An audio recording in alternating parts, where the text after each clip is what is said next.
Buonasera, bentrovati a Corner. Arriviamo in diretta mentre stava per succedere qualcosa a Salerno. Adesso poi ne parliamo. Comunque siamo qui per parlare chiaramente del Catania, della partita di ieri con la Cavese, ma parleremo anche di mercato, di infortunati ovviamente vi faremo vedere anche delle chicche, qualcosina di particolare, come sempre il nostro Alessandro Magliasindi, che andiamo a salutare, ha trovato. Buonasera. È andato a Però contesto il titolo del programma. Sì, però aspetta, magari io non lo chiamerei più corner, ma pataneide. Io sono stato zitto finora e tu già inizi a...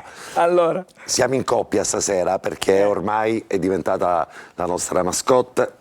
D'altronde durante le partite del Catania in casa, durante le vittorie di questa squadra ci accompagna insieme al suo compagno di vita, e Mary è diventata un'amica non soltanto dei tifosi del Catania, è diventata anche un'amica di Corner e mi ha confessato che è innamorata di te. Addirittura. Assolutamente, bene, sì. Guarda come ti guarda, e infatti. anche occhi languidi, capiti? Allora, buonasera Max Velotto. Buonasera a tutti quanti voi. Ringrazio per essere qui con noi stasera il nostro caro amico Giovanni Finocchiaro. Grazie, è un onore. Io passo da essere telespettatore a ospite, quindi mi ritrovo a casa. Ma non solo sei a casa, perché gli devi anche una torta sacra a Gagliano. Giovanni, corner o pataneide? No. Pataneide non è male, però Corner 40 anni di vita, di storia. Esatto, valla a dimenticare. Lo chiediamo ai nostri telespettatori se assentono a questa modifica del titolo della trasmissione. Guarda va bene, male, però voglio dire, con Giovanni chiaramente poi magari ci fai qualche anticipazione di quello che scrivi per la Sicilia domani. Sì, a parte Cicerelli che sta tornando a Catania, questa è una bella notizia perché torna a allenarsi per quello che può fare, non il differenziato, però rientra all'interno dello spogliatoio e credo che sia una bella notizia per i compagni, anche per i tifosi, anche per come è maturato, no? L'infortunio durante la partita con Latina. E poi domani abbiamo un'intervista particolare con Rolfini perché l'abbiamo scelto per l'impegno che ha dato fin dal primo giorno di ritiro a favore della squadra. Non segna, però quando entra succede sempre qualcosa. Sempre qualcosa. Va bene, grazie intanto a Giovanni Finocchiaro. Adesso andiamo alla nostra Giulia. Ma ti sei dimenticato Max? No, già l'ho fatto. Tutti voi telespettatori, ricordo il numero per poter interagire con noi è 342 771 2855. Aspetto i vostri messaggi. Allora, Patanè è Ci distratto. siamo schierati a tre. In difesa o in attacco? No, in difesa. È in difesa. Con Meri centrale. Ma non solo, regista difensivo. col coccodrillo. Siete a posto, va bene. Allora, stasera, come sempre, noi iniziamo con la copertina e la vediamo in questo montaggio particolarissimo del nostro Angelo Pandolfo. Guarda, dice di aver guardato la review, dice che non c'è niente. Boh. E fischia la fine. Finisce la partita, però tutti i salmi finiscono in gloria. Questa partita è a Catania riesce a superare sino alla finale di partita.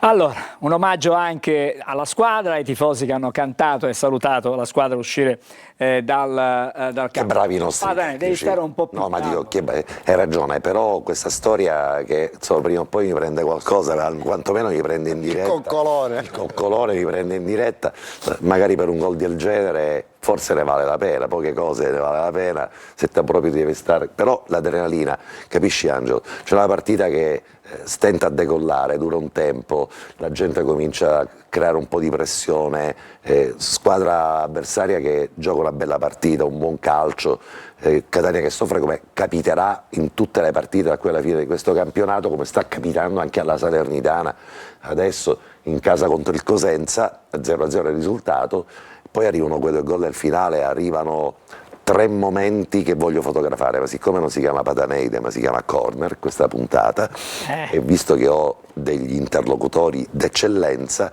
per adesso taccio, poi ti faccio la mia brevissima copertina. Mamma mia! Ah. La premessa, diciamo, che è quella giusta copertina. per cambiare, per Però che andare sono verso il cambio soltanto una sottolineatura, sono bravissimi i nostri tecnici che riescono a cogliere aspetti e a farli rivivere, Pandolfo, la nostra regia, l'audio, tutto quello che un po' è il racconto anche a distanza di 24 ore dalla partita, riusciamo a farlo rivivere alla gente a casa, e questo penso che è la nostra mission. Adesso vorrei sentire Giovanni Finocchiaro, perché un tuo giudizio sulla partita di ieri, poi sentiremo brevemente forse Patanè. Bisogna chiuderla all'inizio, è una squadra, il Catania, con un potenziale talmente elevato che anche se la Cavese poi comunque se l'è giocata, no? In un certo modo ha tentato assolutamente di tenere viva la partita fino alla fine, devi mettere in sicurezza il risultato subito. Poi è anche vero che una vittoria del genere, una vittoria del genere accresce l'autostima e soprattutto manda messaggi alle concorrenti, perché è chiaro, no, che i rappresentanti di Cosenza, Benevento, Salernitana, Casertana un occhio al Massimino l'hanno sempre dato, e quindi quando poi alla fine il Catania la risolve in quel modo, in maniera imperiosa, è un messaggio che viene lanciato in maniera importante, segno che questo sarà un campionato che durerà forse fino alla fine, con un equilibrio imprevedibile. Poi vedremo chi vincerà, speriamo il Catania, però il Catania è vivo, in casa i numeri li sappiamo tutti e il pubblico sembra a sostegno, quindi la cosa che sottolineo e finisco: non c'è stato, credo, neanche un momento, forse sono stato distratto io ma probabilmente no, in cui ci sono stati fischi in maniera, come dire, insistente, segno che fino all'ultimo istante, come sempre, il pubblico ha... No, ma non ce ne sono stati, Giovanni, no, non ci sono stati fischi, c'è stato forse qualche mal di pancia dal primo e secondo tempo, ma sai che prima di entrare allo stadio incontro degli amici, ma Caturano, ma come? Poi li rincontri alla fine, il più bravo di tutti, io lo sapevo. Posso raccontarti un aneddoto? Mi fermo al chiosco, proprio quello lì a Piazza Spedini, dove ci sono tanti amici, ogni tanto dopo 40 anni ci rivediamo, e abbiamo parlato proprio di Caturano prima dell'inizio di questa partita, dicendo che vero è che erano 0 gol, ma ho detto io mi auguro che questo ragazzo faccia il gol proprio nella partita di oggi. Così è capitato e questo ci rende ancora più felici, ma proprio perché il calcio è questo, Giovanni, lo segui da 40-50 anni, tu hai così un po' l'età di Micale, anche se con tanti lifting e tanti parrucchini la porti benissimo. Vorrei sentire anche Alessandro Magliasindi, che oggi comunque ha già fatto la sua analisi sulla partita, l'abbiamo fatta assieme durante Anteprima Corner. Fra l'altro poi ci darai altre notizie, abbiamo fatto delle anticipazioni in chiave mercato, in chiave anche infortuni. La partita di ieri che cosa ha detto alla fine? Ha detto che la dimensione di questo campionato te la dà la prestazione della Cavese, cioè ci sono ancora da disputare 17 partite, saranno tutte all'arma bianca, anche perché nel giro di ritorno i punti pesano doppio, sia per chi deve lottare per salire, chi deve salvarsi, chi vuole evitare i play-out, chi vuole entrare nei play-off, saranno tutte delle battaglie, ma non solo per il Catania, per tutte le squadre. Quindi oggi c'è una media punti in testa che ha una proiezione di 81 punti, quindi per salire in Serie B oggi il campionato dice che ci vogliono 81 punti e ci sono 2 squadre, quindi può darsi anche che non ti basti perché arrivi a 81 punti con quell'altra squadra, però ovviamente ci sono dei confronti diretti che modificheranno questa media promozione diretta, però ecco, l'unità di misura è il fatto che c'è un campionato diverso rispetto agli altri anni, ci sono più squadre, c'è più lotta, anche la Casertana ieri che ho visto giocare contro il Benevento è una squadra assolutamente attrezzata, forse gli manca qualcosa in più in avanti rispetto alle altre come roster, però è una squadra molto ben organizzata, con 2 o 3 individualità di spicco e che ha tenuto testa senza esitazioni al Benevento, che veniva da una serie di vittorie molto convincenti. Quindi l'idea che il Catania, solo perché si chiami Catania o solo perché ha in organico Caturano, Rolfini, Forte, Bruzzaniti, Lunetta, eccetera, eccetera, non è sufficiente. Però ce li ha.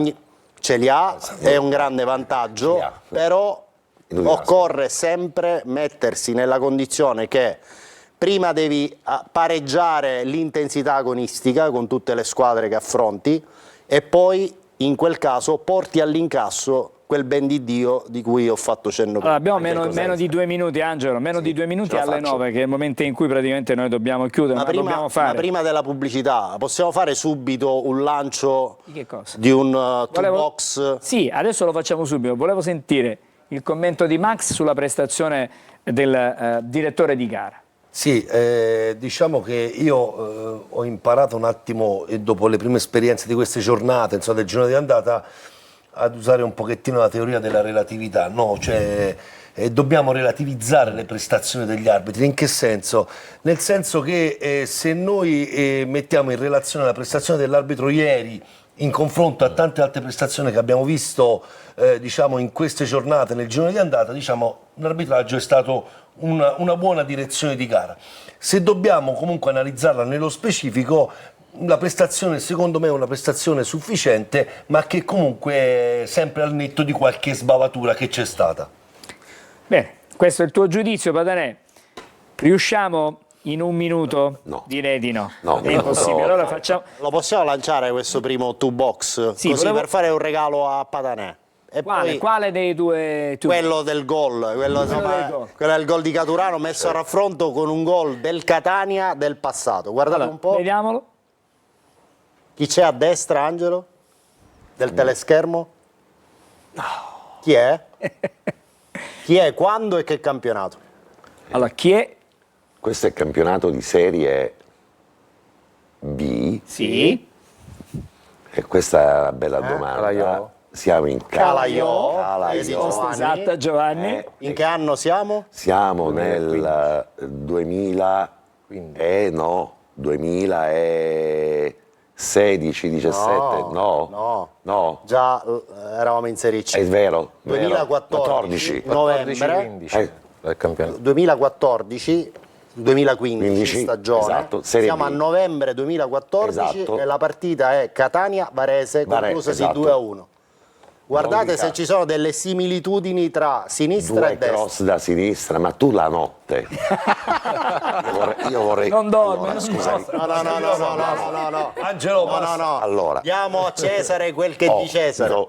Ho affidato un compito c'è- specifico al nostro Angelo Pandolfo, Che è stato Angelo è sempre straordinario, uno della che squadra, è venuto il fuori, bomber della che squadra. è venuto fuori con questa roba. Ora abbiamo regalato questa chicca. Perché altrimenti c'è il rischio di matrimonio orrato e non consumato. Mamma mia, Patanè. Si dice Allora, così. Anche Serafini fece un gol in rovesciata sotto la curva nord Sì.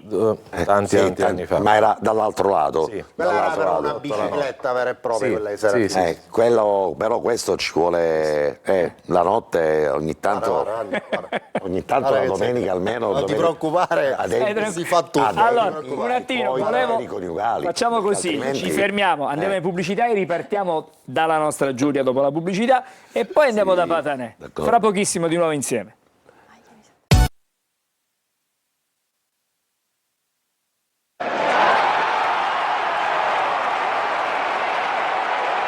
Allora, come detto e come anticipato, cominciamo con i messaggi da casa e poi andiamo da Patanè. Giulia. Caro Patanè, consumasti magari il buon Carlo Breve, che nessuno l'aveva mai visto, effettivamente così, quindi lo stai portando. In pratica con a lo una zoppo cattiva piano strada. piano poi impara anche lui. Volevo dire a mister Toscano che ha in mano una Ferrari e la fa correre con il freno a mano tirato. Forza Catania, Carmelo, curva sud. Speriamo che questa vittoria possa incoraggiare la squadra a dare sempre del proprio meglio in campo.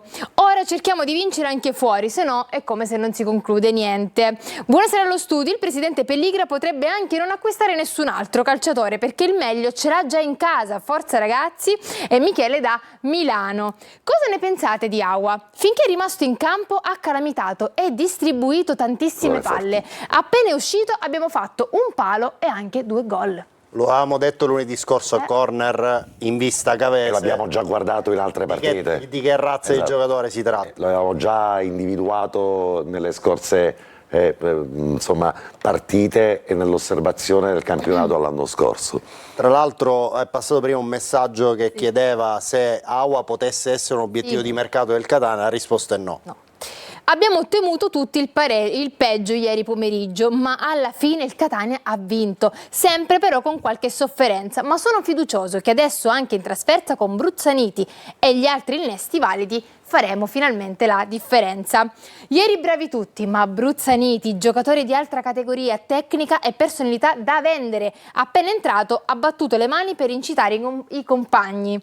Domenica, per continuare a vincere, Patanè deve andare a Monopoli. Patanè andrà a Monopoli? Vado a Monopoli, Ecco. sì, vado a Monopoli così continuiamo col trend. Un Catania che va a diesel, poi ci pensa però Bruzzaniti, che apre le danze con degli assist al bacio per i compagni.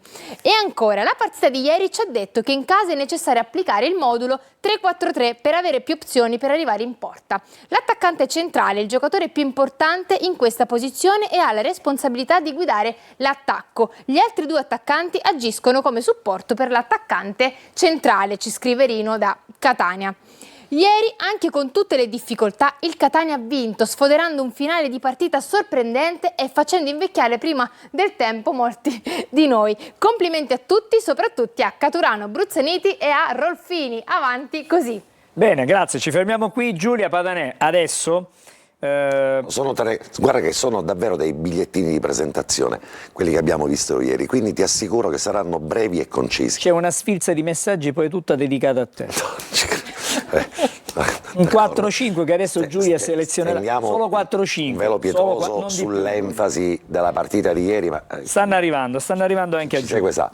Allora, ieri il dato che emerge chiaramente è che ci sono stati alla fine della partita 3 bigliettini di presentazione. 3 di questi 2 te li aspetti e probabilmente uno no. Il primo, certamente il bigliettino di presentazione più importante, che è quello che riguarda Giovanni Bruzzaniti. Mi presento a Catania, mi chiamo Giovanni Bruzzaniti, ho giocato a Pineto fino dall'inizio di questa stagione fino all'arrivo a Catania, e a Pineto ho visto 14.500 persone in tutto il paese di Pineto.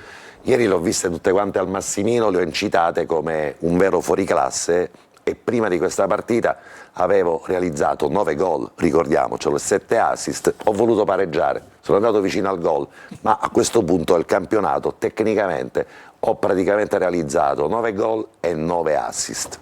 E questo è il bigliettino di presentazione che magari non ci aspettavamo così pronti e via, mentre 2 che sono praticamente un remake di quello che non ti aspetti. L'altro bigliettino di presentazione è quello di un signore che si presenta davanti alle telecamere e dice: buonasera, mi presento, sono Salvatore Caturano, nella mia vita ho fatto sempre un sacco di gol e ora che ero arrivato a Catania con un contratto triennale a 35 anni e avevo passato un'intera mezza stagione senza far nulla, però siccome sono un attaccante d'area di rigore, messaggio ai naviganti, quando mi arrivo dei palloni in area di rigore so ancora fare gol e faccio un gol che dedico a tutti quanti con le lacrime agli occhi, come se fossi stato davvero un autentico ragazzino, un pivello del gol. L'emozione di ieri ci ha proprio commosso.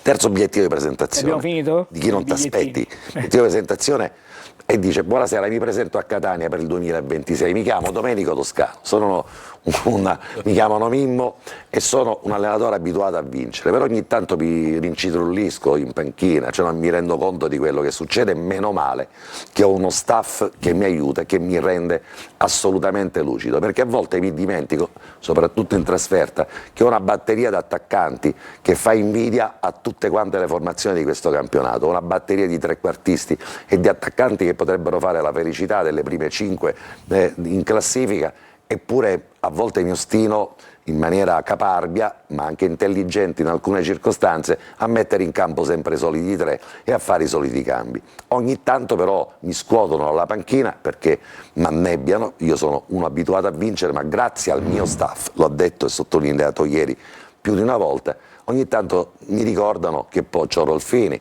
che posso mettere Caturano negli ultimi 5 minuti e lo posso mettere sotto rete, adesso c'ho anche Bruzzaniti, ho una batteria di attaccanti, ho un signore che si chiama D'Ausilio, li ho messi tutti quanti in una partita e alla fine ho fatto quello che non ero riuscito a fare nell'arco di questo campionato, cioè vincere la partita negli ultimi 10 minuti del match. Se non sono 3 bigliettini da visita importanti questi 3 all'inizio del 2026, beh, ditemene qualcun altro di migliore e io taccerò per sempre. Allora, il postino si può fermare, non consegna più bigliettini. Rivediamo di nuovo la rovesciata. Perché questa cosa poi, ora che l'ho rivista, no, mi fa diventare pazzo. Chiedo a Gaetano Marano di magari riproporci di nuovo. Pensare che Alessandro nella sua macro memoria poi la notte abbia potuto pensare una cosa del genere e guardare che sono francamente 2 gol quasi identici. Stesso cross che arriva a sinistra, la differenza è che quella squadra di Serie B del Catania era una formazione da Serie B e che ha servito l'assist da sinistra, era un giocatore estremamente rodato. Invece arriva questo ragazzo Bruzzaniti, si impone da leader, incita il pubblico perché valli a vedere 14.000 a Pineto, devi fare la riunione, cioè devi fare le elezioni del sindaco di Pineto per vedere tutta Pineto lì e vedi 14.500 persone. E ieri ne ha viste di più, le ha incitate come un autentico leader, cioè entra in campo con la mentalità di chi vuole appartenere a questa comunità che si chiama Catania. Bravo. Ha tolto a D'Ausilio la punizione da cui è nato il gol. Ha tolto a D'Ausilio, gliel'ha tolta ai Menez, gliel'ha tolta ai Menez. Sei curioso di sapere un po' cosa ha fatto in carriera finora Bruzzaniti? Sapevo c'è una scheda che avresti pensato anche a questo e allora ti do l'assist e vai. Vediamo la grafica allora. C'è una scheda che abbiamo preparato, magari se ancora forse non siamo pronti, eccola qua, ok? E allora, Giovanni Bruzzaniti, intanto ricordiamo è un classe 2000, è nato il 9 settembre come me, quindi sicuramente è un giocatore fortissimo. ha iniziato a giocare tra i professionisti con il Gozzano nella stagione 18-19, aveva sostanzialmente la patente da pochi giorni, collezionò 9 presenze, un gol e un assist. La stagione successiva con la stessa squadra, sempre girone A della Serie C, una piccola crescita, 13 presenze, 2 gol e un assist. Resta nel girone A nella stagione successiva, diciamo la crescita rallenta, abbiamo 7 presenze e un assist. La prima stagione importante è la stagione 21-22, sempre con la Provercelli, 35 presenze, un gol e 6 assist. Resta in cima, passa nel girone B nella stagione 22-23 con 39 presenze, 5 gol e 7 assist con la maglia della Lucchese.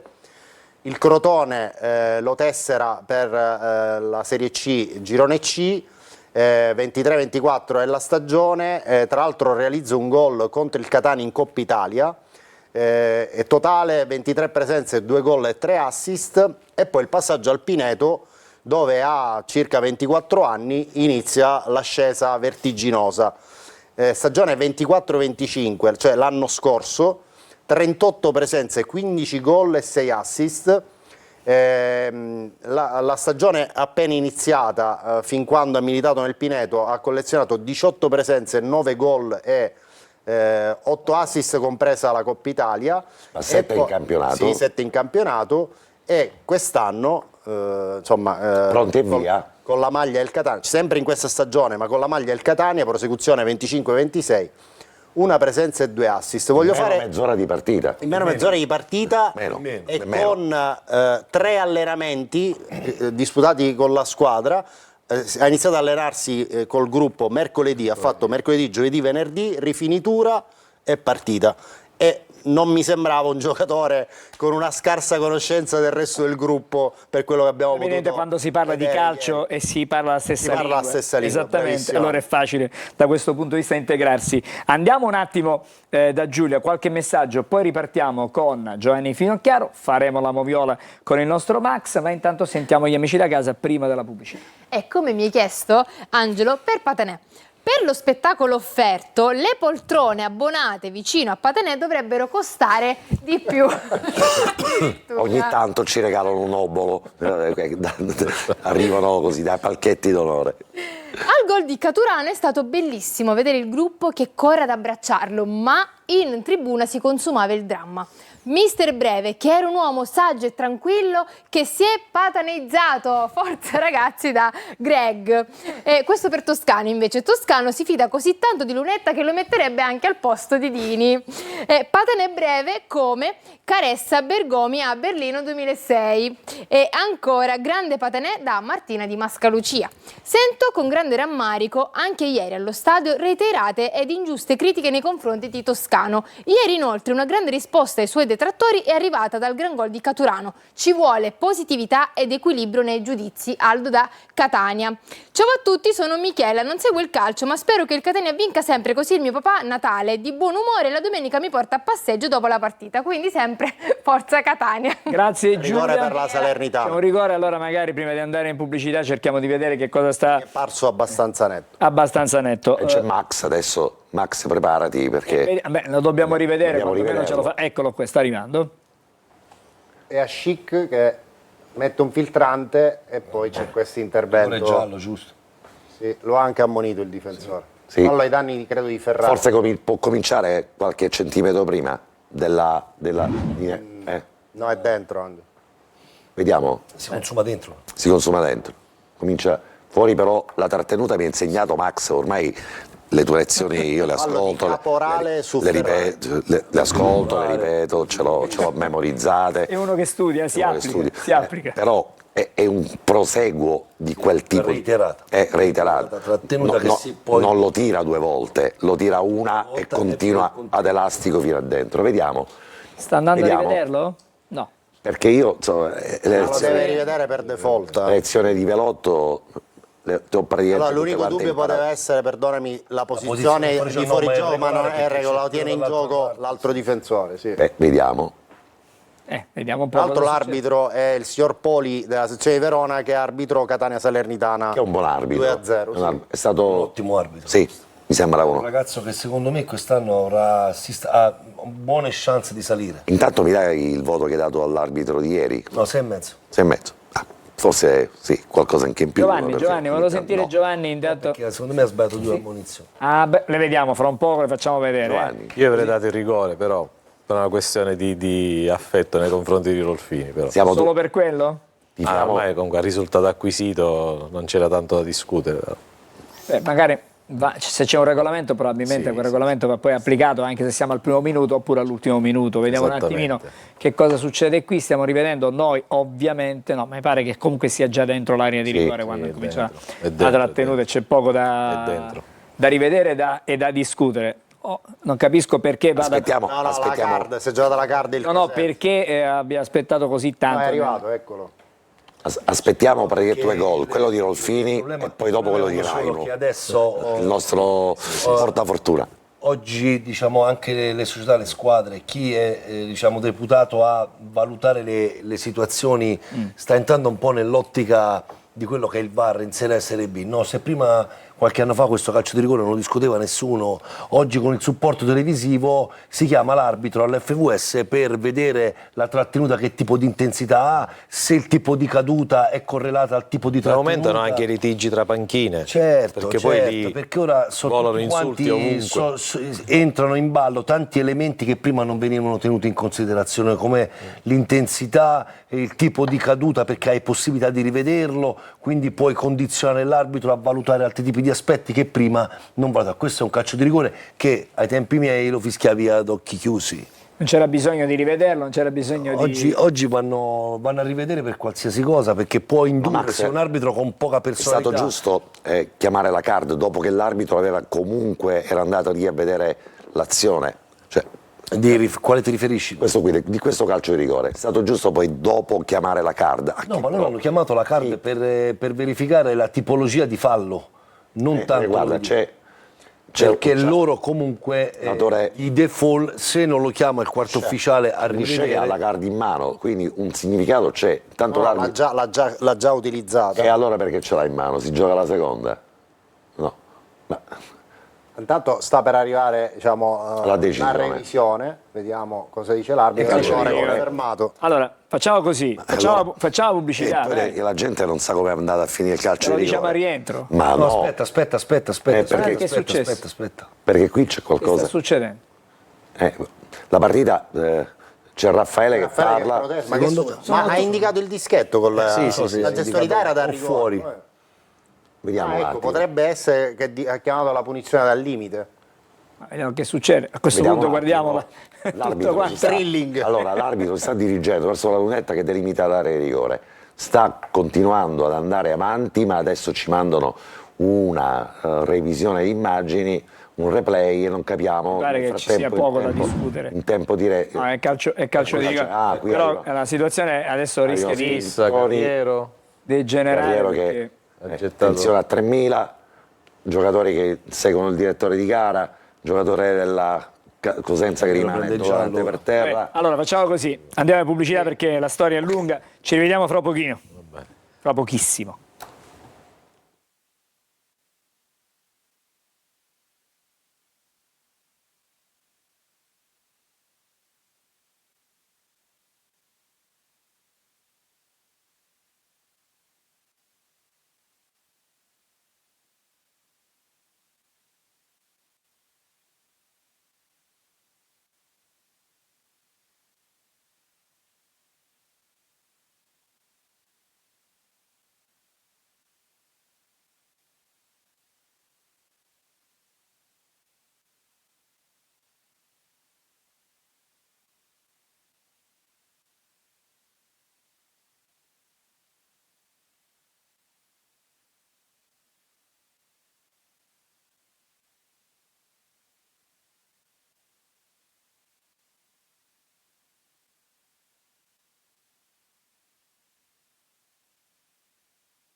Allora, Patanè profeta, Patanè. Euro 100 con Vagliasine. Alla fine la Salernitana l'ha mancato il calcio di Nel rigore. senso l'ha battuto, È stato un passaggio, ma l'ha parato. È stato un passaggio. Vagliasini Posso fare ha una dato- considerazione? Questo discorso che la revisione richiede a volte 4-5 minuti dall'episodio, secondo me mette in grande difficoltà chi deve andare poi a calciare il rigore, perché aspetta un lasso di tempo esagerato. spezza Magari- le partite, ma in questo caso guarda peggio che ancora, è un handicap per mette chi una deve pressione andare in a più. tirare un rigore. Alessandro, ma indipendentemente dalla revisione, prima della battuta di questo calcio di rigore c'era Io avevo stato detto che era scintille. gol sicuro di Ferrari, tu hai detto lo para. Lo para. E l'ha parato. Scintille in area di rigore e lì comincia da Ferruglio, un ammonito, Carriero che è stato ammonito, gente che cade per terra, c'è tutta una tensione emotiva a seguito, ma questo Alessandro, diciamo ai telespettatori, non perché stiamo guardando Salernitana Cosenza, ma sono partite che il Catania dovrà in un certo qual senso affrontare da qui alla fine. Giovanni, E amministrare mentalmente. quante trasferte hai fatto nella tua carriera professionale? Quante volte ci siamo incrociati da Cesena a Milano, a Torino? E allora però capisci che la Serie C è questa, e a differenza di campionati probabilmente più impegnativi, Serie B e Serie A, tutte le partite saranno così, ci sarà bagarre dappertutto, no? Penso che Basti ricordare le trasferte Picerno e Potenza contro squadre ampiamente alla portata. Il Catania ha sofferto perché c'è chiunque che affronta il rosso-azzurro, ma questa è storia vecchia, vuole fare la partita. Ora servono i punti per chi si vuole salvare, per chi vuole andare nella zona playoff, per chi vuole evitare i play-out, per chi vuole piazzarsi meglio. Da ora in poi, Giovanni, prepariamoci, quello del Metto sarà una battaglia. Mi pare che la partita è particolarmente nervosa a Salerno. Possiamo esaminare velocemente una grafica e poi ci tuffiamo nella Poi moviola? facciamo la moviola, Sì. perché così abbiamo 4 episodi ma li concentriamo tutti, sì. Solo per così cristallizzare la situazione attuale e dare uno sguardo, diciamo, all'immediato l'immediato futuro di Catania e Benevento. Possiamo vedere la grafica testa a testa Benevento-Catania. Abbiamo evidenziato il rendimento nelle ultime 4 giornate. Benevento, vedete in basso a destra, ha conquistato 10 punti, frutto di 3 vittorie contro Giuliano, Cerignola e Crotone, prima del pareggio a reti bianche di ieri. Il Catania invece 8 punti con 2 vittorie in casa e 2 pareggi. 0 sconfitte per entrambe. Il Benevento ha sicuramente realizzato più gol, ha 2 vittorie per 4-0, quindi in totale di 10 gol nelle ultime 4. Il Catania 6, 1 gol subito dal Benevento, 2 dal Catania. Cosa ci dicono questi numeri? Ci dicono che da un punto di vista realizzativo sicuramente il Benevento finora si è fatto preferire rispetto al Catania, per effetto, diciamo, di un gioco sicuramente più fluido, un gioco che ha un contributo importantissimo dagli esterni d'attacco, con un centrocampista come Maita che in fase di spinta si fa sentire parecchio, e con tante soluzioni anche al centro dell'attacco è riuscito a assorbire bene l'assenza prolungata di Salvemini, con Tumminello e anche con Mignani che da falso 9 ha fatto sicuramente le ottime prestazioni. Alessandro, non ti voglio interrompere, ma voglio fare una domanda incrociata a te e a Giovanni. Ma quando Caturano ieri alla fine della partita, con la grande felicità dice io sono un attaccante d'area di rigore, cosa ci sta volendo dire? Quale messaggio sta volendo lanciare? E soprattutto, parto con Giovanni, l'arrivo di Bruzzaniti, che è uno che di assist ne mette tanti, può cambiare, diciamo, le geometrie dei numeri di questo Catania? Le ha cambiate alla fine della partita già. In futuro? In futuro sì. Toscano non penso che sia autolesionista, per effetto di quello che abbiamo constatato ieri e che ha constatato lui in prima persona, deve tener conto anche di determinate situazioni che solo il campo e la partita ufficiale ti... Ma la domanda che voglio fare a Giovanni è, con Bruzzaniti o giocatori che comunque mettono tanti cross al centro, è preferibile lanciare Caturano negli ultimi 16 metri e lasciarlo lì, o avere un giocatore come Forte che invece va a fare un po'... Forte ha realizzato dei gol importanti di testa sui cross, se non vado errato Potenza, Picerno, Potenza, quindi... È un giocatore, un attaccante diverso, lui ha detto ho 35 anni, sto in area di rigore. Forte dall'altro lato dice io faccio a sportellate dappertutto, faccio il difensore, il centrocampista. No, c'è un giocatore in più che finalmente fa i cross, ma non dimentichiamo che da Donnarumma e Casasola ne sono arrivati tanti altri, poi c'è un momento di appannamento, qualcosa che magari in una partita... Gli avversari che rinforzano le che leggono la tattica, perché sanno che bloccando le fasce, bloccando gli esterni, quei due soprattutto, magari fai un po' più di fatica e devi agire centralmente. Con un giocatore che ti spariglia le carte perché arriva da un altro girone, ha delle caratteristiche diverse e meno male, fortemente voluto dalla società e da Toscano, sono tutti e due calabresi di origine, Melito Portosalvo e Rende. Quindi si intendono subito. Allora Giovanni, te la faccio diretta la domanda. Domenica prossima, davanti, chi metti dal primo minuto? Caturano, Bruzzaniti? Ma non è Giovanni che allena. Ma io allora che gli metteresti? Rolfini, facciamo così, parte Rolfini e parte poi... Rolfini? Alessandro. Anche perché no? Anche perché alla fine della partita ho detto ero incerto se mettere Forte o Rolfini. Io penso che gioca Caturano dal primo minuto. Dal primo minuto? Sì. Max Velotto, trovarlo un arbitro come quello di ieri, domenica prossima, sarebbe un privilegio. Io, guarda, ieri ho fatto una considerazione, secondo me col senno del poi e poi valutando la prestazione a consuntivo della prestazione, secondo me, quando io ho visto la designazione di Causolino martedì scorso, secondo me questo arbitro era troppo per questa partita. Secondo me io non avrei in Catania Cavese, con tutto il rispetto per la Cavese che poi si è dimostrata all'altezza dell'incontro, però è stata una partita comunque che non ha offerto particolari difficoltà agonistiche, l'arbitro l'ha tenuta molto bene, però in una gara del genere avrei potuto mandare un terzo anno, perché un Gausolino me lo aspetto domenica a Monopoli, perché il Catania che va a Monopoli, sappiamo benissimo che il Monopoli, al di là della posizione in classifica, comunque è una squadra che ti mette in difficoltà. Il tattico del Monopoli è un ex Catania, è una squadra che all'andata, ricordate, fin da 4-0 che tu conosci bene, tra l'altro, che conosco molto bene, Massimo. direi, spero, mi auguro di trovare un arbitro che innanzitutto abbia l'esperienza di Gausolino, poi che arbitri come Gausolino forse anche meglio. Allora, ci dobbiamo fermare, Alessandro. Dovevamo completare il dato su quella grafica, proprio è velocissimo, solo per dire quali sono i prossimi 2 impegni e sottolineare delle 2 squadre. Lo facciamo dopo, che è una grafica. No, guarda, è Ok. qua la grafica, dai. Allora, solo per sottolineare che nelle prossime 2 giornate il Benevento giocherà 2 volte in casa contro Siracusa, prima col Casarano e poi col Siracusa, e il Catania avrà 2 partite apparentemente da coefficiente di difficoltà più alto, andrà a Monopoli e poi riceverà il Cosenza.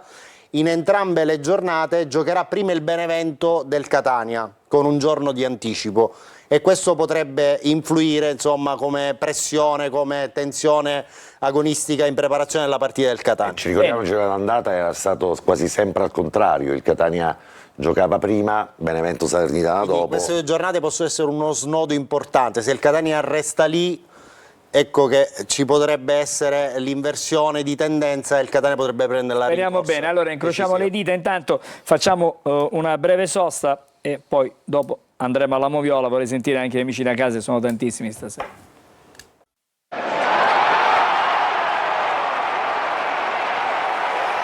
È il momento della Moviola e adesso andiamo da Max, cominciamo con il primo episodio. Sì, Angelo, abbiamo analizzato 4 episodi, come abbiamo detto, in un contesto di gara che fondamentalmente non ha proposto situazioni particolari. Siamo andati alla ricerca di qualcosa per anche giustificare quell'appunto che mi stava facendo prima Angelo sul fatto che secondo lui la prestazione dell'arbitro era, diciamo, numericamente più Migliore alta. del 6,5. Del 6,5. Ti dico perché 6,5 e non 7, perché secondo me nell'episodio che andremo ad analizzare c'è qualcosa che non è andato. Andiamone. Ma il primo riguarda, secondo me, questo intervento sui Menez. Ricordiamo che le prime 2 ammonizioni della Cavese sono proprio su 2 falli sui Menez. Questo, secondo me, è un fallo che andava ammonito, ma non tanto per la pericolosità dell'azione, ma perché viene completamente calciato all'altezza della coscia sinistra di Menez, proprio gli viene data un calcione proprio senza motivo, e secondo me questo era un intervento per il momento della gara che poteva starci il giallo. Questo è il primo episodio che abbiamo selezionato. Adesso Ora, mettiamo insieme 2 episodi, uno dietro l'altro. Sì, velocissimamente, perché tanto sono 2 episodi che io contesto all'arbitro, perché secondo me sono 2 episodi valutati in maniera non corretta in relazione anche al fatto che proprio Aua qualche minuto prima aveva fatto un fallo del genere di interruzione di una ripartenza del Catania per un fallo su Di Tacchio. L'arbitro non lo ha punito disciplinarmente perché non ha ritenuto l'azione, il fallo non imprudente, ma soprattutto non ha ritenuto l'azione importante nello sviluppo, e quindi non lo ha ammonito. E secondo me doveva applicare lo stesso criterio qua con Di Gennaro, quindi è mancata di coerenza nella valutazione, quindi non ha ammonito Aua qualche istante prima, e non doveva, secondo me, ammonire qua il giocatore del Catania, perché vi ricordo che il regolamento non ti dice che a trattenuta o a strattonata scatta in automatico giallo, come può essere per lo step on foot. Cioè, perché questa azione sia punibile si devono verificare 2 situazioni: o una reiterata condotta antisportiva da parte di Gennaro più volte richiamato, e quindi magari dopo 2 o 3 tentativi di richiamo l'arbitro lo sanziona per reiterata condotta antisportiva, oppure perché il giocatore della Cavese aveva tutte le condizioni per andare in porta. Ma come vedete l'azione è molto lenta, il giocatore del Catania al centro già stava chiudendo, secondo me non ci sono le condizioni per l'ammonizione per Spa.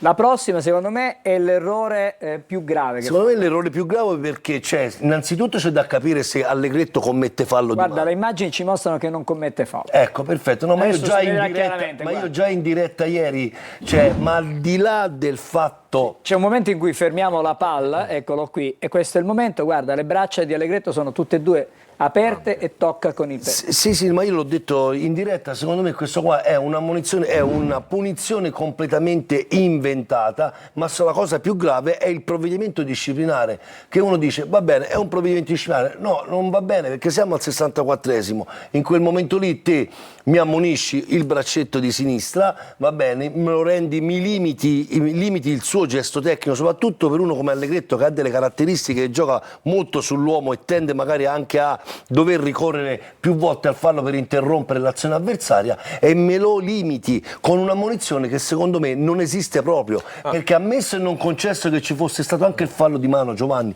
ma non c'è mai ammonizione in questa situazione, perché che mi vuoi dire? Che il 7, se lui non fermava la palla con la mano, aveva un'azione potenziale da gol? No, è che si segna verso la porta, non verso la linea laterale. Poi col corpo si abbassa e va a cercare il pallone, non lo subisce. Ma non c'è proprio, Max, è un errore gravissimo. A parte è un calcio di punizione pericolosissimo, da una posizione da cui Orlando tante volte ha fatto anche gol. Quindi il Catania ha corso un grave rischio sullo 0-0. Guarda dove si trovava l'arbitro, che è stato sempre molto vicino all'azione, in questo caso invece a che distanza è? Si trova nell'immagine accanto allora, all'arbitro. io quando... Sì. L'arbitro è proprio distantissimo. Sì. E lì probabilmente, ti chiedo Max, lì non dovrebbe aiutare, visto che l'arbitro si trova, guarda, nell'altra parte del teleschermo, non ha probabilmente la visuale giusta, viene ingannato dal movimento di Allegretto. L'assistente è in risalita, l'assistente in quel momento è in risalita, comunque è concentrato nelle cose di cui si deve guarda, diciamo, occupare. L'arbitro arriva dal centrocampo, quando arriva di corsa. Guarda, io vi voglio dire una massima, vi dico 30 metri. Angelo, scusa, ti dico una massima che ci diceva sempre Collina. Quando si arbitra, meglio non fischiare una cosa che c'è piuttosto che fischiare una cosa che pensiamo che sia successa, perché se te non fischi una cosa che c'è puoi sostenere di non averla vista, ma quando te fischi una cosa che pensi che sia successo e non hai gli elementi per giustificare la tua decisione, cade tutto. E con questa pillola di saggezza, Gagliano. Adesso però c'è l'ultimo episodio, quello che ha fatto tanto discutere. E poi abbiamo anche una clip su questo tipo di episodio. Tra poco. Esattamente. Allora, intanto vediamo l'azione di ieri, quella di ieri, l'azione contestata. L'azione contestata, c'è questa azione di Rolfini, questo tiro di Rolfini, il pallone sbatte prima su Bolcano, se non mi sbaglio, sulla deviazione di Bolcano la palla va a sbattere addosso ad Evangelisti. Allora, sgombriamo subito ogni dubbio, il fatto che il pallone arrivi da una deviazione non esime l'arbitro dal poter fischiare il calcio di rigore. Qua la determinante è la posizione del braccio, se noi facciamo un fermo immagine, anche se sgrana un pochettino, abbiamo un braccio che parte largo però tende a chiudersi in una posizione congrua, naturale, che non va certo a creare opposizione, anche perché Rolfini è più avanzato rispetto al giocatore che poi colpisce nella parte finale del tiro subito dopo la deviazione, quindi non è in traiettoria e il movimento è congruo. Questo episodio, ringraziamo un telespettatore che mi ha scritto oggi, se posso fare il nome e il cognome, Marco Sciuto, mi ha chiesto di mettere in relazione l'episodio che è successo lo scorso anno con il Potenza, Catania-Potenza per il rigore dei play-off, sbagliato tra l'altro da Caturano. La possiamo vedere, ce l'abbiamo in 2 box anche mi chiedeva perché lì fu fischiato calcio di rigore mentre qua non è stato dato il calcio di rigore. La stiamo vedendo l'immagine. Questo qua è l'episodio dello scorso anno.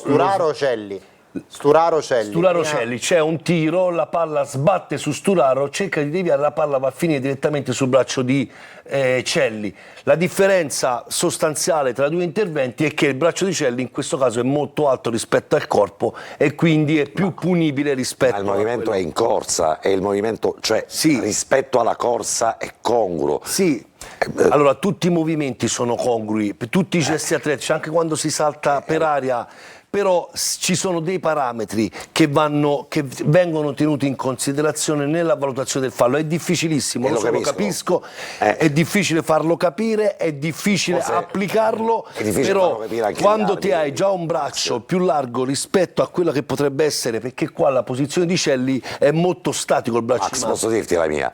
per me se è calcio di rigore l'uno è calcio di rigore l'altro, cioè non ci sono sostanziali perché lì in uno Io ti c'è dico che sono sostenibili entrambe le decisioni. perfetto, secondo d'accordo, però Posso comprendo farti che è complicato per gli arbitri applicare, spiegare, per noi comprendere, per la gente. Diciamo che se fosse stato 0-0 Ecco, mi hai tolto la sarebbe domanda che stavo per sarebbe fare. stata difficile da digerire Era la la domanda che stavo decisione, per perché fare. ora ne parliamo con molta nonchalance, Esatto. parliamo con tranquillità e serenità, nessuno ci fa caso, nessuno scrive, dall'altro punto di però vista. sullo 0-0 se la partita fosse finita continua 0-0 a e non veniva pensare che concesso se- questo rigore avremmo avuto una valanga di messaggi, non su di coerenza, te Angelo, per ma coerenza. sull'arbitro. Per Perdonami, coerenza ma mia. dal punto di vista dell'arbitro, la circostanza è che la partita è praticamente finita, sta 2-0, può avere un atteggiamento Certo, diciamo, più rilassato, più leggero, e sicuro. dire vabbè non infierisco. Condivido. Infatti è stata una review anche abbastanza E veloce. allora per la facciamo tipologia così, che se sono calcio di rigore, sono calcio di rigore entrambi. Se fosse stato 0-0 come era quella partita, probabilmente calcio di rigore contro il Catania,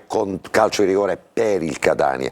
I due movimenti sono simmetrici. Sì, nel però movimento, bravo il telespettatore. l'unica discriminante è il momento in cui il pallone impatta con il braccio, il giocatore della Cavese ce l'ha molto più attaccata al corpo rispetto parte largo rispetto. e si avvicina, ma stiamo parlando di Ci centimetri. dobbiamo fermare, Detto ci dobbiamo ciò, fermare, bene così, altra tutti salvi sosta, finiscono in gloria. poi riprendiamo con qualche messaggio e approfondiamo chiaramente Pagel, il migliore, così chiudiamo la partita di ieri e ci Poi proiettiamo mercato al e mercato. prossimo avversario. Tanto mercato, magari coinvolgiamo Facciamo tantissimo. un lavoro a quattro braccia. Esattamente Giovanni, fino al chiaro. A fra pochissimo, restate con noi.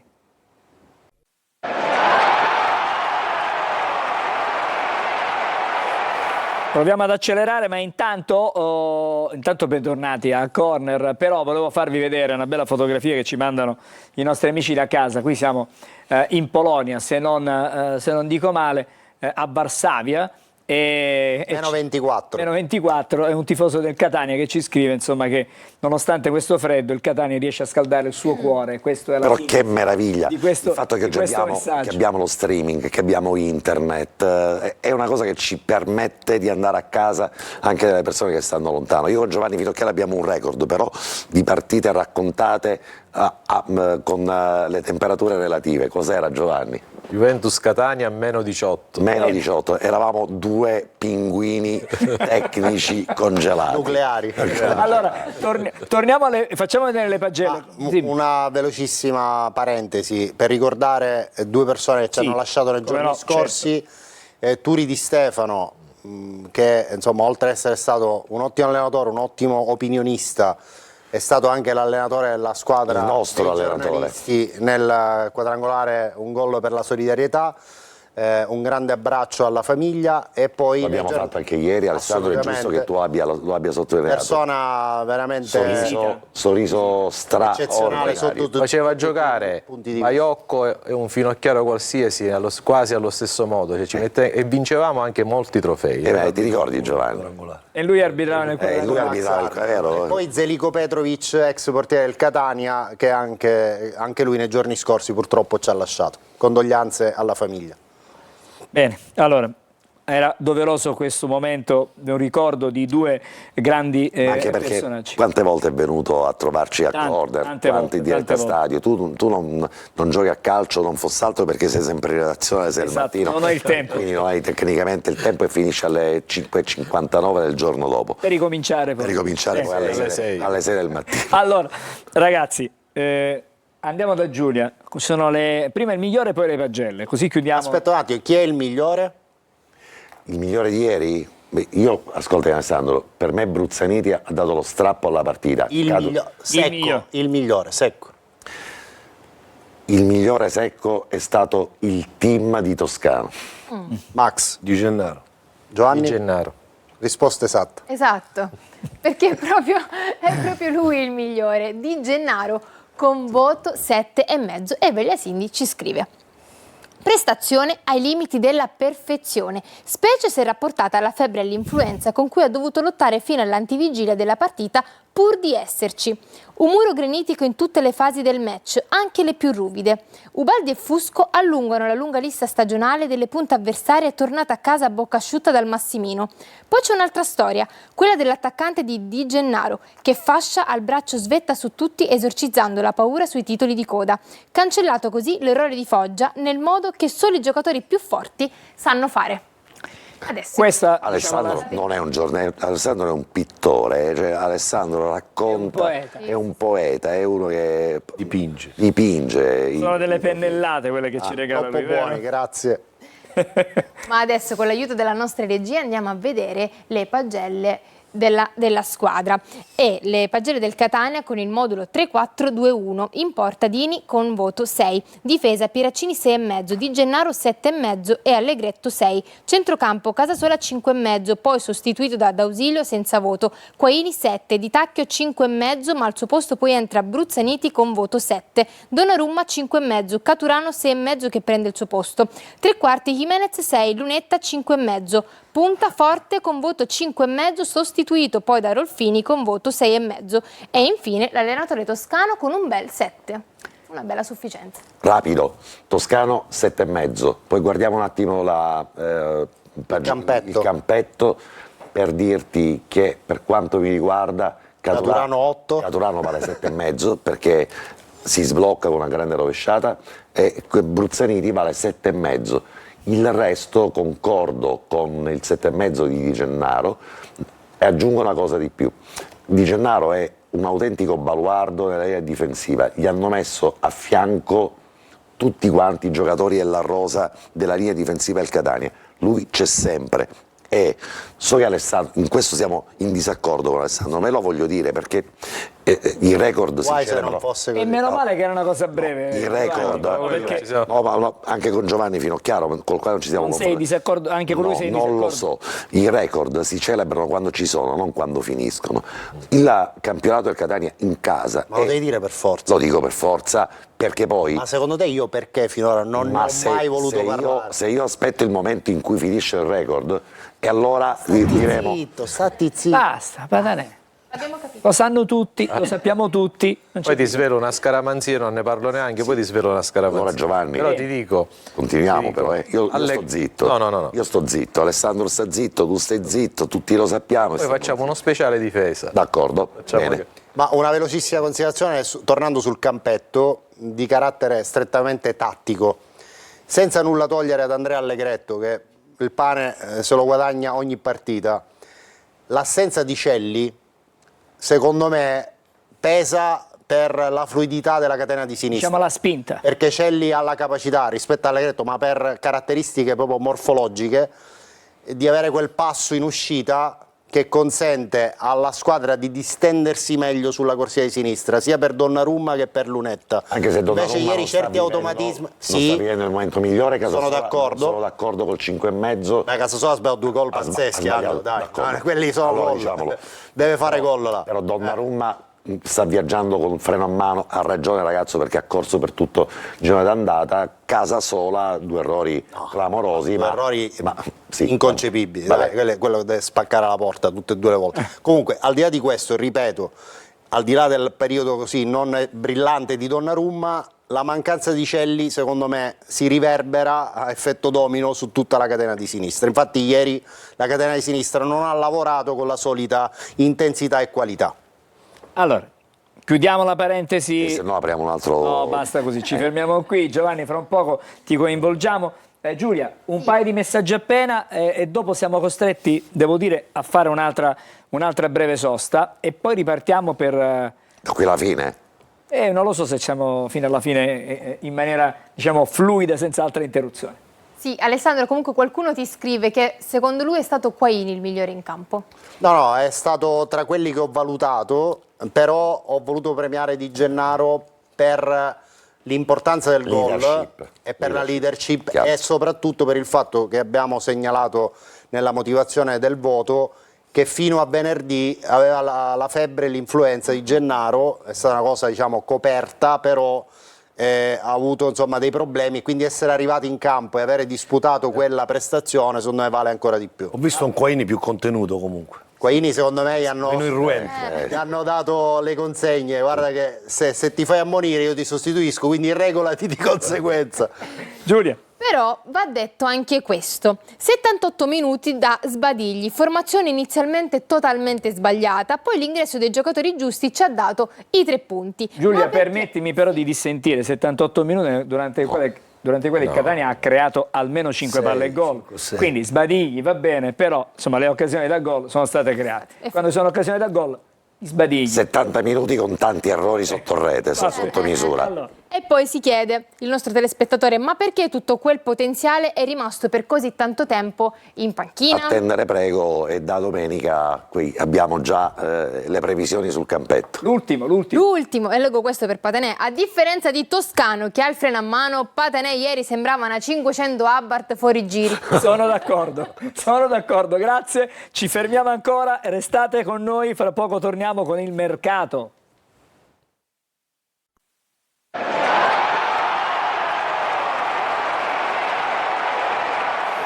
Allora, eccoci in studio mentre c'è un palo del Cosenza, però c'è una Minuto sospetta 63. posizione fuori gioco, là magari 0-0 il risultato, andrebbe da però, rivedere. Allora, partiamo con il mercato, cominciamo subito. Alessandro, abbiamo dato qualche indicazione durante l'anteprima corner, possiamo già dire che diciamo siamo a buon punto per Miceli? Sì, direi più che a buon punto perché abbiamo spiegato oggi durante anteprima corner che nel fine settimana le distanze tra la richiesta del Monopoli e l'offerta del Catania si sono sostanzialmente azzerate. La valutazione definitiva del cartellino di Miceli è di 50.000 euro, molto meno della cifra che inizialmente richiedeva il Monopoli. Il Catania ha solo rimodulato le modalità di pagamento su precise richieste del Monopoli e questa mattina, tarda mattina, queste interlocuzioni appunto si sono concretizzate. Miceli dovrebbe raggiungere Catania domani per sostenere le visite mediche e poi mercoledì aggregarsi alla squadra che domani riposerà. Il Catania domani non si allena, riprende gli allenamenti mercoledì. Giovanni invece 2 anni di contratto, scusami. sì, scusami, 2 anni di contratto, giocatore di comprovata esperienza nella categoria con più di 300 presenze, tra l'altro quest'anno ha realizzato anche 2 gol con la maglia del Monopoli. In teoria è il sostituto di Di Gennaro, in realtà è un jolly perché da braccetto può occupare sia la posizione destra sia quella centrale che anche all'occorrenza quella sinistra, quindi un giocatore duttile che servirà in questo proseguo di stagione. Profilo tecnico l'ha fatto benissimo, ma Giovanni va dentro i giocatori, dentro gli atleti. Tu lo conosci bene, Miceli? Le giovanili del Catania, quindi questa possibilità di tornare laddove aveva cominciato probabilmente ha dato la spinta finale alla trattativa. Poi se andiamo a considerare tutti i giocatori che in difesa a Toscano, escluso Celli, Pieraccini può ricoprire 3 ruoli, il ritiro le ha provate tutte e 3, Miceli la stessa cosa, quindi la duttilità che chiede Toscano in difesa si rispecchia in quelle che sono le caratteristiche del giocatore. Chiaramente questo significa che Martic verrà messo sul mercato perché chiaramente la casella in lista che va a occupare Miceli è quella di Martic. Poi sempre a proposito di difesa, fuori dal mercato, oggi durante la prima corner abbiamo detto che stamattina Mario Ierardi ha iniziato ad allenarsi con il gruppo, quindi imminente il suo rientro, la piena disponibilità, un'altra pedina sicuramente importante in questo rush finale.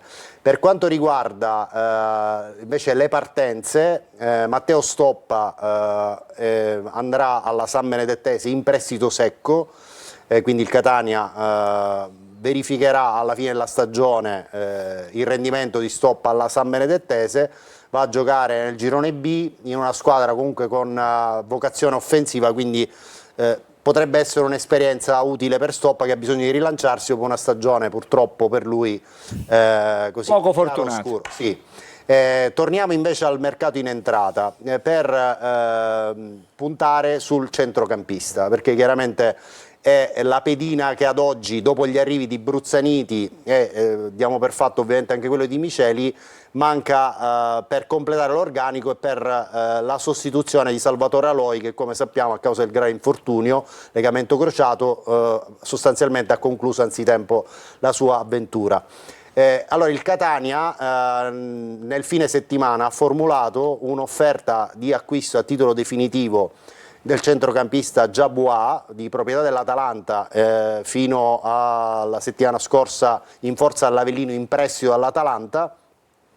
L'offerta, che possiamo dire a mio avviso congrua, superiore, per intenderci, al prezzo che il Catania ha speso per l'acquisto di Bruzzaniti e Alpineto, non è stata ritenuta congrua dall'Atalanta.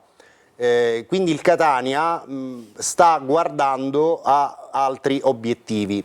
È maturata una situazione negli ultimi giorni per certi versi improvvisa e inattesa, cioè la possibilità di acquistare un centrocampista che nei prossimi giorni dovrebbe fare la risoluzione di contratto con una formazione che milita in Serie C, e a seguito della risoluzione... Quale girone possiamo dirlo? No, è un giocatore che milita in Serie C, che ha in curriculum più di 10 presenze in Serie A, più di 150 presenze in Serie B.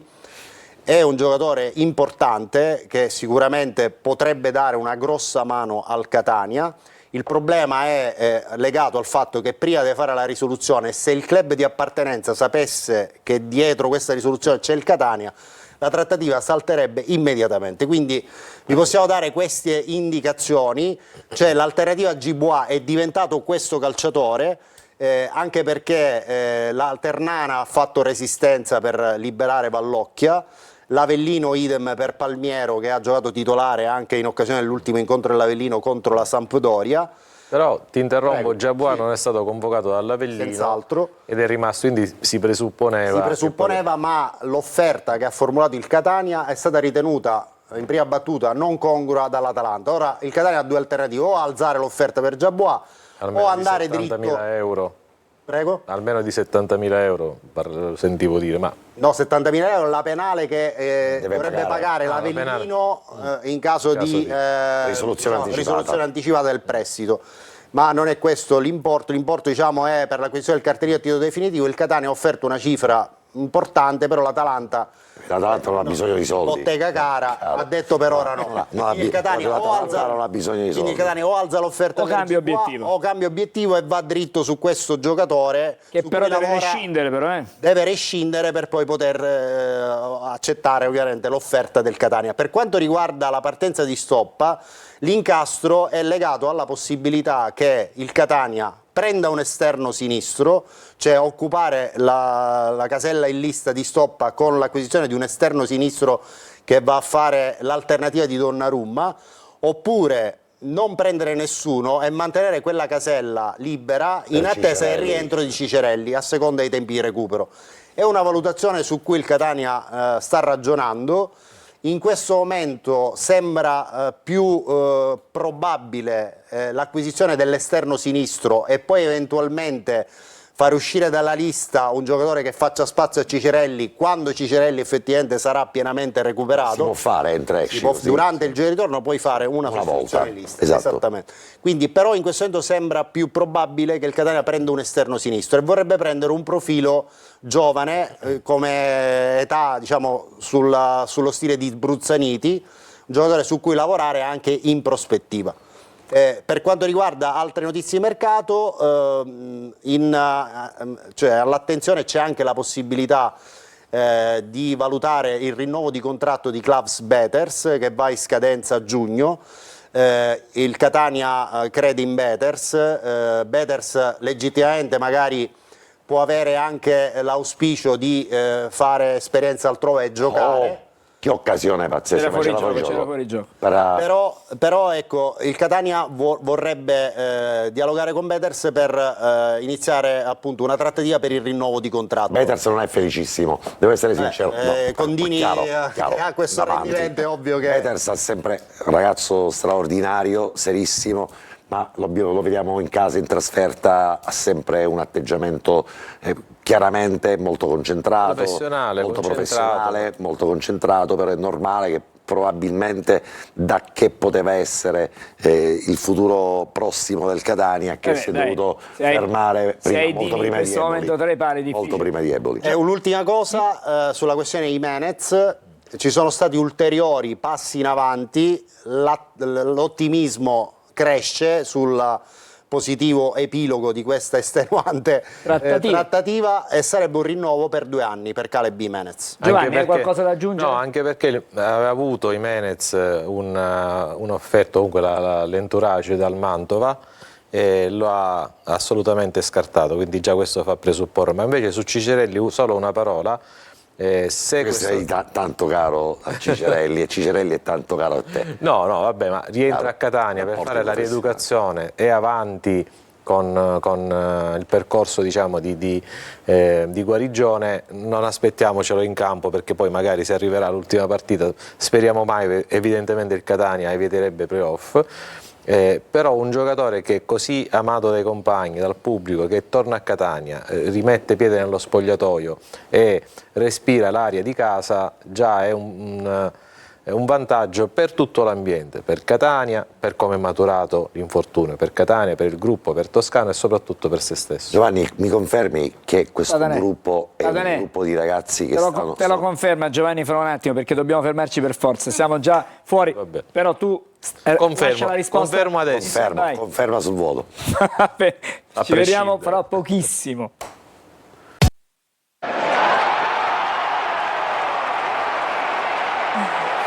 Allora, eccoci di nuovo, siamo nell'ultimo segmento, sarà breve ma intenso. Giovanni, dovevi una risposta a Pataneo? No, io dico sì a prescindere, però può fare la domanda. Che Giovanni invece è il ritrattista, la domanda veloce, ritrattista dei profili di calcio del Catania. Ma ti ricordi uno spogliatoio così coeso come quello che insomma, emerge adesso in questa stagione, Giovanni? Allora, senza citare le promozioni dalla Serie B alla Serie A, sì, sicuramente i 2 anni che hanno portato poi il Catania al ritorno in Serie B, c'erano sia l'anno di Guerini sia l'anno successivo gruppi di grandissime persone. Piloni dietro le quinte, allenatore dei portieri, Baggio, Cicconi, Zeoli, Iezzo, lo stesso De Martis, che poveretto gliene diciamo tutti i colori, sempre di attirare la carretta con grandi risultati sul piano fisico durante gli allenamenti, Pane, Cordone, insomma quello era il gruppo. Adesso Alessandro, il prossimo avversario lo vediamo insieme? La scheda dobbiamo premettere che la trasferta è aperta, trasferte libere. Tra l'altro ieri certo, partita 20:30 non sarà facilissimo a Monopoli. Ieri il megafono della Curva Sud appunto diceva già ragazzi domenica prossima c'è Monopoli, quindi evidentemente già c'è fermento, perché dopo 3 mesi senza trasferte è chiaro che i tifosi del Catania, soprattutto in questo, lo fanno a prescindere, ma soprattutto in questo momento della stagione ci tengono da morire a poter essere vicini. 2 minuti Alessandro alla... Sì, guardiamo il Monopoli, 33 punti, è in una fase positiva, viene da 3 vittorie consecutive contro Potenza in casa, a Cosenza e contro il Siracusa nell'ultimo turno. È una squadra che complessivamente in casa fa fatica a segnare, 13 gol in 11 partite, ma ne subisce abbastanza pochi, 12, quindi è una squadra che comunque gioca in condizioni di equilibrio in linea di massima. Il miglior marcatore è Fall, 6 gol, 5 reti Tirelli, 2 gol Longo e Imputato, all'andata finì 4-0 per il Catania. Nell'ultimo turno però l'allenatore, che è Colombo, ha schierato un 3-4-2-1 con Albertazzi tra i pali, Rongo, Angileri e Piccinini in difesa. Ricordiamo che sono partiti già Viteritti ufficiale al guidone a Montecelio e Miceli, il mio preferito, chiaramente al Catania, quindi 2 pilastri del pacchetto difensivo saranno assenti domenica. E a centrocampo a 5 Valenti, Calcagni, Battocchio, l'autore del gol contro il Siracusa direttamente su calcio piazzato, Freddi Greco, ex del Catania, e Imputato, uno dei giocatori più interessanti tra i giovani in questa prima parte di stagione in Serie C. Coppia d'attacco Tirelli e Fall. Si è infortunato Angileri nei primissimi minuti della gara, è stato sostituito, quindi è da valutare la sua disponibilità in vista del Catania. Sarebbe un problema per Colombo, perché comunque, ripeto, le partenze di Viteritti e di Miceli, l'arrivo di Manzi sì, ma è un giocatore che non disputa gare ufficiali da parecchio tempo, quindi non credo che sia subito pronto e arruolabile in vista del Catania. È da valutare anche le condizioni di Imputato, che ha avuto qualche problema fisico nel finale di gara contro il Siracusa. Bene, allora siamo praticamente in chiusura. Giulia, un solo messaggio senza domande per chiudere. Io mi ero preparata solo questa domanda e ormai la faccio e chiudiamo così. Pensate che sarà una lotta a 4-5 ancora o sarà Catania-Benevento la lotta?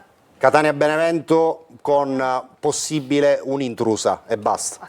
Patanè. Catania-Benevento punto e basta, soprattutto se oggi la Salernitana finisce 0-0 col Cosenza e a quel punto Raffaele viene mandato a casa. Allora, Max? Catania-Benevento. Aggiungerei il Cosenza, come outsider però. Benissimo. Allora, siamo quasi alla fine. Grazie Giulia. Grazie a tutti voi per averci seguito, buonanotte a tutti e ci vediamo domenica con Diretta Stadio. Grazie. Giovanni. Grazie per l'invito. Io vorrei salutare la dottoressa Ciancio. Per l'invito vorrei ringraziare il mio editore Salvatore Palella, il mio direttore Antonello Pirani, il mio capo dello sport Nunzio Casabianca, ma soprattutto abbracciare tutti voi, perché per i 40 anni di Diretta Stadio io sono cresciuto con voi. Ora ho 58 anni, se ne togliamo 40 sono cresciuto veramente con voi, domenica per domenica. Poi con Angelo da Gerro in poi abbiamo fatto un unico viaggio senza fine. Fermandoci spesso alle terme della Fratta, che è stato veramente il nostro nido Cavallo di d'amore. battaglia. Grazie, ti aspettiamo presto Giovanni. Grazie veramente. Grazie a Max Velotto. Grazie a voi. Alessandro. Buonasera, grazie. Patanè. Noi siamo pronti, Angelo. 40 anni di Diretta Stadio, dobbiamo anche guadagnarceli E non sentirli, in partenza, così come i vecchi tempi. Andiamo a fare questa partita, non sarà una diretta, ma poi da quel momento in poi attenzione ai nostri telespettatori, perché avranno davvero una randellata di dirette TV grazie a Telegol. Infinita. Sì, Da assolutamente. lunedì prossimo questa scenografia cambierà, dietro ci sarà scritto Pataneide, non più corner. No, ma no. Grazie ad Alessandro ancora. Vi devo ricordare che fra poco c'è la differita integrale della partita di ieri tra il Catania e la Cavese, il commento di Marco Carli, ci sarà anche Carlo Breve al commento tecnico, come ha detto già Finalmente, ormai Carlo è finalmente, sembra dobbiamo finire. Canisian Pu. Sentite l'acuto di... Sta partendo la sigla, sentite però l'acuto la sentiremo. e confrontatelo La voi. sentiremo, va bene. Allora, volevo ricordare gli appuntamenti perché c'è preview venerdì con Marco Carli, poi ovviamente c'è Diretta Stadio domenica a partire dalle 20 per Monopoli Catania. Noi, come sempre a lunedì, siamo qui con anteprima alle 14:30 e alle 20:45 con la versione estesa di Corner. A tutti una buona notte.